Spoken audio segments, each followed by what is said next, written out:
Hello दोस्तों, विनीता हिंदी कहानियाँ में आपका स्वागत है। नारायण दास गांव की पाठशाला में चपरासी का काम करते थे। उनके घर में उनकी पत्नी और 12 साल की बिटिया मानसी थी। आज छुट्टी का दिन था। घर का महीने का राशन भी खत्म हो गया था।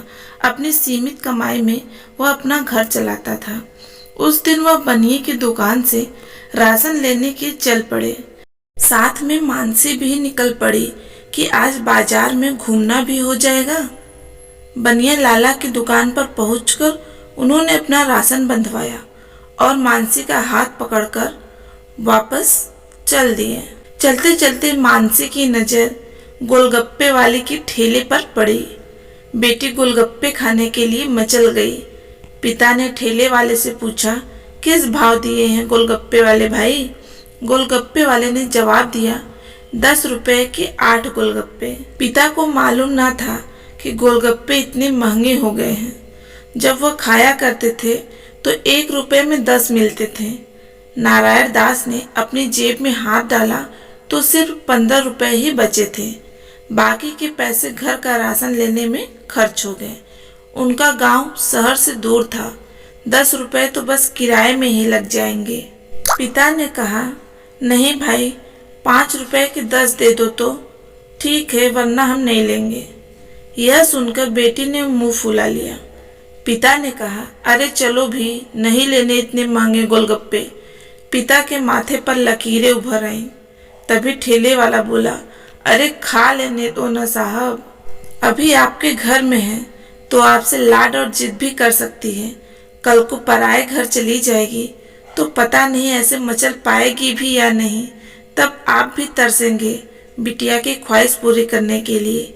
गोलगप्पे वाले के यह शब्द पिता को चुभने लगे और उनको सुनकर पिता को अपनी बड़ी बेटी की याद आ गई, जिसकी शादी 3 साल पहले एक खाते पीते और पढ़े लिखे परिवार में की थी।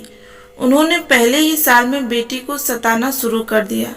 2 साल पहले तक वह मुट्ठी भर भर कर नोट उनके मुंह में ठूसते रहे, पर लड़के वालों का पेट बढ़ता ही चला गया और अंत में एक दिन सीढ़ियों से गिरकर बेटी की मौत की खबर ही मायके तक पहुंची।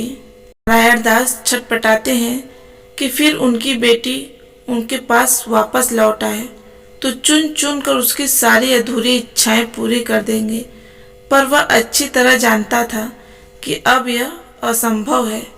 दे दूं क्या बाबूजी? गोलगप्पे वाले की यह आवाज ने पिता की तंद्रा तोड़ी।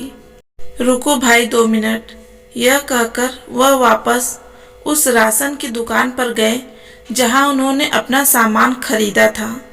महीने के राशन में खरीदी हुई 5 किलो चीनी में से 1 किलो चीनी उन्होंने वापस कर दी तो अब उनकी जेब में 40 रुपए पड़े रहे। फिर पिताजी और बिटिया दोनों ठेले वाले के पास पहुंचे। पिता ने डबडबाई आंखें पोंछते हुए कहा, अब खिला दे भाई से गोलगप्पे, और हाँ, तीखा जरा कम ही डालना, मेरी बिटिया बहुत नाजुक है। यह सुनकर बेटी की आंखों में चमक आ गई। उसने पिता का हाथ और भी कसकर पकड़ लिया। मानसी एक एक करके गोलगप्पे खाती है और पिता की तरफ मुस्कुरा कर देखती है। पिता के चेहरे पर खुशी की चमक साफ साफ दिखाई दे रही थी।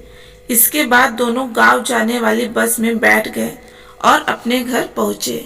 माँ ने घर पहुंचते ही पूछा, क्या क्या खरीद कर लाए हो बाजार से? पिता ने मुस्कुराते हुए कहा, महीने भर का राशन और बेटी की खुशी। आशा करते हैं आपको यह कहानी पसंद आई होगी। अगर पसंद आए तो नीचे कमेंट करके ज़रूर बताएं और अपने दोस्तों के साथ भी ज़रूर शेयर करें। हमारे चैनल को सब्सक्राइब करना ना भूलें। धन्यवाद।